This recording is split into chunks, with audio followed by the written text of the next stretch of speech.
Before Mel Robbins became known for confidence, motivation, books, podcasts, and millions of people listening to her advice, she was 41 years old, unemployed and overwhelmed, in debt, and struggling to get out of bed. And I think that part of her story matters because sometimes when we see someone after they've made it, after the books, after the interviews, after the big stages, after the confidence, we forget there was a version of them who didn't know how everything was going to work out either.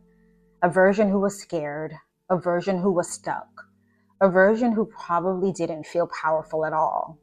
And if you're watching this from a job you hate or a life that feels nothing like the one you imagined, I want to talk about that version of Mel Robbins today. Not just the successful version, the stuck version, because that's the version most of us can relate to. This isn't really a full biography of Mel Robbins. It's more about the part of her story I think matters most if you feel stuck right now. The part before the confidence. Welcome back to It's Just Monday, a place for people stuck in jobs they hate, who are trying to build a way out. On this channel, I talk about surviving jobs you hate, building an exit plan, and looking at real stories of people who found a way forward when their life did not look the way they wanted it to. And today I want to talk about Mel Robbins. Now, if you know Mel Robbins, you probably know her from the 5-second rule, the high five habit, her podcast, or her newer book, which I do have, the Let Them Theory. And if you've watched her interviews, she can seem very confident, very direct, very clear, like someone who's always known what to do. But what I find most interesting about her story is not the polished version. It's the part before that, the part where she was struggling, the part where she was overwhelmed, the part where she had to find a way to move forward before she felt ready. Because honestly, that's the part I think a lot of us need to hear, especially if you're in a season where you don't feel motivated, you don't feel confident, you don't feel like some future success story. You just feel tired and you're trying to figure out how to take the next step anyway. When people talk about Mel Robbins now, they usually talk about the success, the best-selling books, the speaking career, the podcast, the millions of people who know her work. But according to Mel's own story, at 41, her life looked very different. She has talked about being unemployed, drowning in debt, overwhelmed, and barely able to get out of bed. And I want to pause there for a second, because that is not a small thing. That is not just having a rough week. That's the kind of stuff where life starts feeling heavy before the day even begins.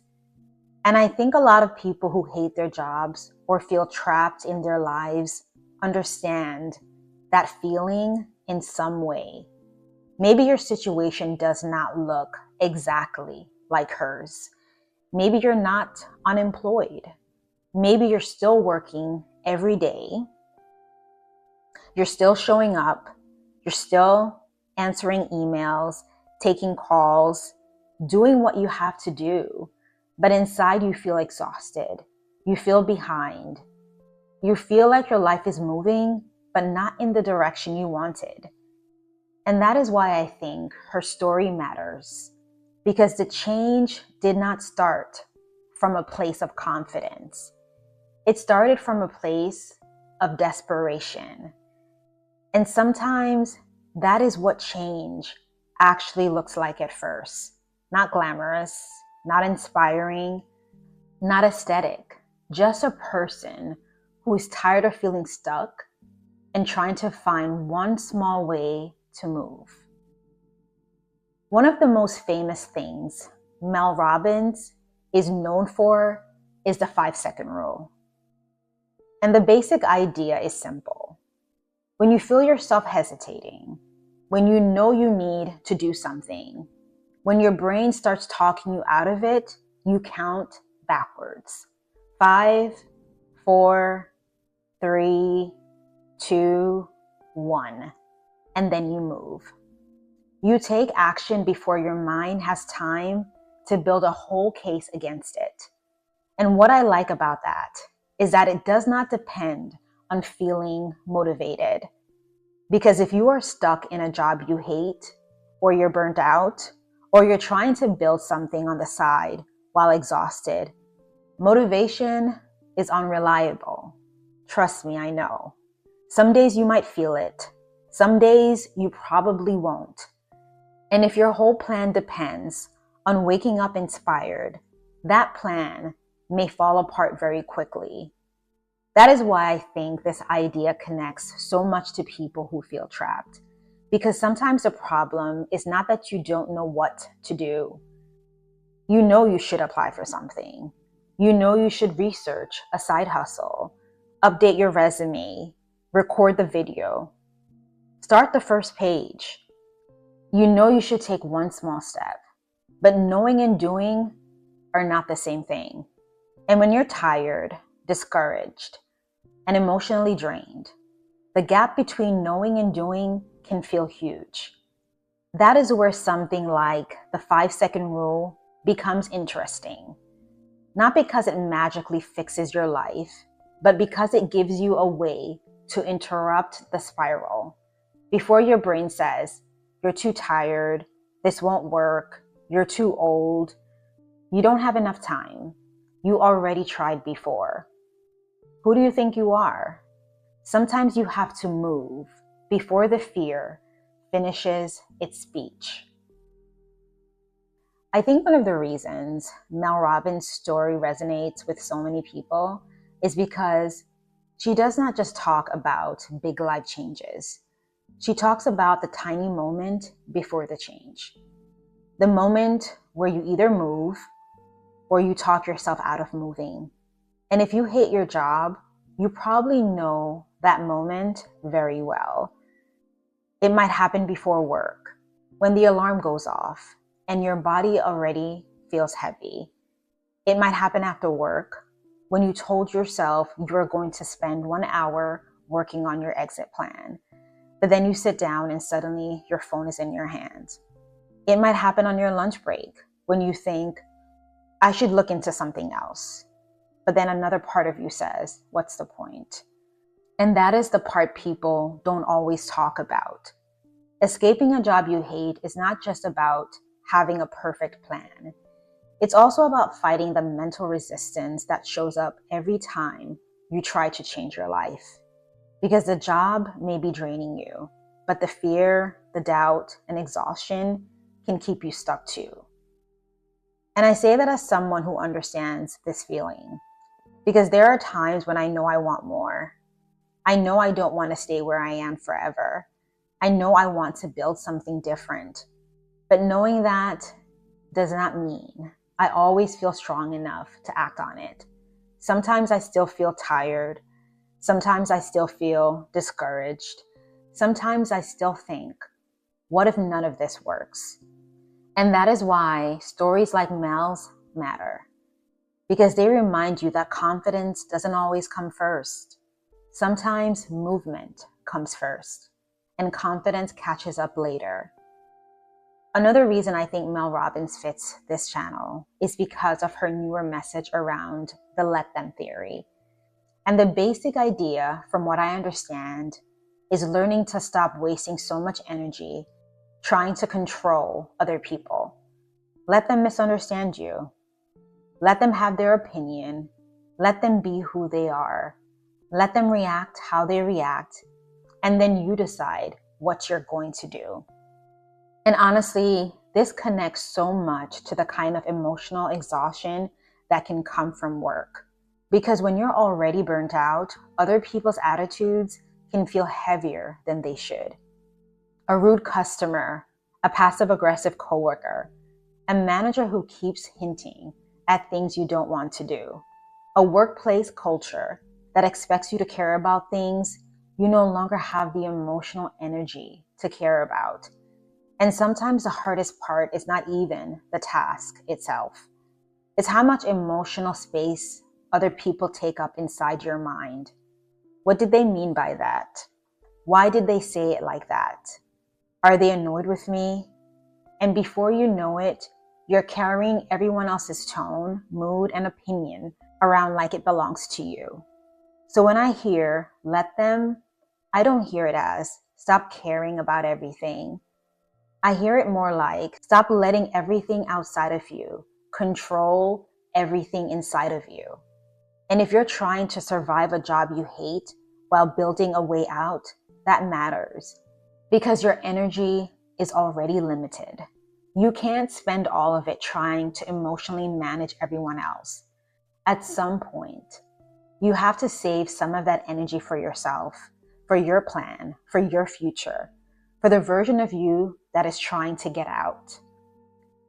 So what can we actually take from Mel Robbins' story? Because I don't think the lesson is just count backwards and your life will magically change. That would be too simple. And honestly, kind of insulting to people who are dealing with real exhaustion, real bills, real responsibilities, and real fear. But I do think there are a few lessons here that are useful. The first one is, you don't have to feel ready to start. Mel did not create the 5-second rule from some perfect, confident season of life. It came from a hard one. And that matters because so many of us keep waiting to become a different version of ourselves before we begin. We think, I'll start when I'm more confident. I'll start when I'm less tired. I'll start when I know exactly what I'm doing. I'll start when my life calms down. But sometimes the beginning happens while life is still messy. Sometimes you start tired. You start scared. Sometimes you start with no proof that it will work. The second lesson is small actions matter more than we think. Getting out of bed, making the call, sending the email, recording the video, writing the first paragraph, or researching one option, spending 20 minutes on something that could become your way out. Those things may feel small in the moment, but small actions repeated over time can become evidence. Evidence that you are not completely stuck. Evidence that you can still move. Evidence that your life is not only what it looks like right now. And the third lesson is, you may not need more motivation. You may need less hesitation. That one hits me personally because I think sometimes I've waited to feel inspired before doing things that matter to me. But inspiration isn't always available, especially when you're tired, discouraged, especially when you're still working a job that drains you. So maybe the question is not, how do I feel motivated every day? Maybe the question is, what is one thing I can do before I talk myself out of it? The part of Mel Robbins' story that feels most important to me is not just that she became successful. It's that she was not always the version of herself people see now. There was a before. There was fear. There was debt. There was overwhelm. There was probably the quiet feeling of, how did my life get here? And I think a lot of people need to hear that. A lot of people understand that because when you're in your own low season, it can feel like everyone else is moving forward while you're the only one falling behind. But sometimes you're not behind. Sometimes you're just in the part of the story that doesn't look like anything yet. The part before the clarity, the part before the confidence, the part before the thing that finally clicks. And no, a story like this doesn't magically make your own life easier. Bills are still bills, work is still work, and burnout is still burnout. But it can remind you that people do rebuild. People do change direction. People do start over later than they thought they would. And sometimes the first step is not dramatic. Sometimes it's just one small action taken before you feel ready. It's not a guarantee. It's not a shortcut, but a reminder. People do rebuild. People do start over later than they thought they would. People do find tools that help them move again. And sometimes the first step isn't dramatic. Sometimes it's just getting up, counting down, sending the email, opening the laptop, doing the one thing you said you would, even if you don't feel like the person who can pull it off yet. So if you're watching this from a job you hate, or from a season where you feel stuck, tired, behind, or unsure what your next move is, I hope Mel Robbins' story reminds you of this. You don't have to feel confident to take the next step. You do not have to have the whole plan figured out. You don't have to become some completely different person overnight. Sometimes you just need one small moment where you move before the fear talks you out of it. 5, 4, 3, 2, 1. Send the email. Open the document.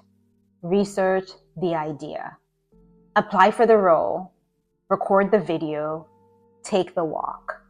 Do the thing that moves you 1 inch closer to the life you keep thinking about. Because maybe confidence is not the beginning. Maybe confidence is what starts showing up after you prove to yourself, one small action at a time, that you're still capable of moving. And remember, on this channel, we're not just surviving Mondays. We're building our way out.